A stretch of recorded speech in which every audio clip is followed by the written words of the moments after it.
Hello বন্ধুরা, তোমরা সবাই হয়তো আজ শুধু একটা সুন্দর স্টুডিও দেখবে, সুন্দর লাইটস দেখবে, একটা মেকআপ ভ্যানিটি দেখবে, আর আমার অনেক সুন্দর করে সাজানো এই মেকআপের জিনিসগুলো দেখবে। কিন্তু এই ছোট্ট জায়গাটার পেছনে যে অনুভূতিগুলো আছে, যে না বলা গল্পগুলো আছে, সেগুলো তো তোমরা জানো না। অবশ্যই আমি বলিও নি এবং শেয়ার করতেও চাই না। ছোটোবেলা থেকেই মেকআপের প্রতি যেন আমার একটা আলাদা ভালোবাসা ছিল। আমরা যারা মেকআপ আর্টিস্ট, তারা প্রত্যেকেই আমরা একে অপরকে রিলেট করতে পারি এবং তারা আমার মনের ফিলিংসটা আর কি বুঝতেই পারছো। মেকআপটা আমার কাছে শুধু কখনো মেকআপ ছিল না, এটা সত্যিকারের আমার ভালোবাসা ছিল। এটা ছিল আমার হ্যাপিনেস, আমার পিস, আমার নিজের একটা ছোট্ট পৃথিবী। যখন কাউকে সাজাতাম যেন, কারো মুখে হাসি দেখতাম, ভেতর থেকে একটা আলাদাই শান্তি পেতাম। কিন্তু লাইফ সবসময় নিজের প্যাশনের মতো সহজ হয় না, তাই না? আমি ইউনিভার্সিটি অফ নেব্রাস্কা ইউএসএ থেকে কম্পিউটার সায়েন্সে গ্র্যাজুয়েশন করেছি। তাই ন্যাচারালি সবাই ভাবতো আমি হয়তো একদিন সফটওয়্যার ইঞ্জিনিয়ার হব, একটা কমপ্লিটলি ডিফারেন্ট ক্যারিয়ার চুজ করব। কিন্তু মনটা কোথাও গিয়ে সবসময় সেই মেকআপের কাছে গিয়ে আটকে থাকতো। তবুও নিজের প্যাশনকে প্রফেশন বানানোর সাহসটা এত সহজে আসেনি। তোমরা যারা আমাকে পার্সোনালি চেনো, তোমরা জানো গত কিছু বছর আমার লাইফে কতটা টার্বুলেন্স গেছে। অনেক সাইলেন্ট পেন ছিল, অনেক ইমোশনাল ব্রোকেন মোমেন্ট ছিল, যেগুলো হয়তো বাইরে থেকে কেউ বুঝতেই পারোনি, আর আমি শেয়ার করতেও চাই না।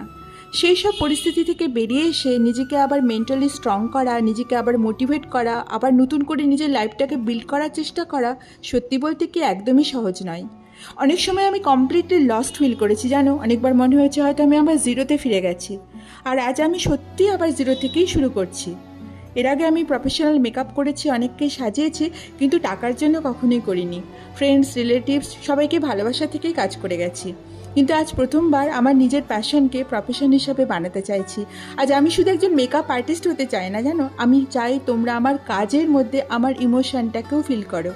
আর এই পুরো জার্নিতে যে মানুষগুলো আমার পাশে আছে, আমার মা, আমার মেয়ে, আমার হাজব্যান্ড, সবাই তারা যে আমার পাশে যেভাবে সাপোর্ট করেছে সেটা বলাই বাহুল্য।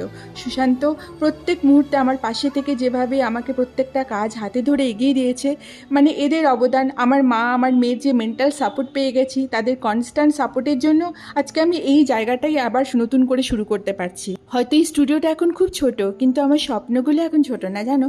আমি চাই একদিন ওয়েস্ট বেঙ্গলের বাইরে থেকেও মানুষ আমার কাজ চিনুক, আমার নাম জানুক, আর বলুক এই মেয়েটা অনেক কিছু পার করে আবার নতুন করে নিজেকে তৈরি করেছে। এই স্টুডিওটা তাই আজকে আর নিজের কাজের জায়গা না, এটা আমার কারেজ, আমার প্যাশন, আমার দ্বিতীয়বার নিজেকে খুঁজে পাওয়ার গল্প। তাই তোমরা ফিরে ফিরে এসো বন্ধুরা, আমার পেজে, আমার পেজকে ফলো করো, সাবস্ক্রাইব করো, আর আমাকে এইভাবে সাপোর্ট করে যাও, যাতে আমি তোমাদের সাথে কাজ করে আমার জীবনটাকে উৎসর্গ করতে পারি।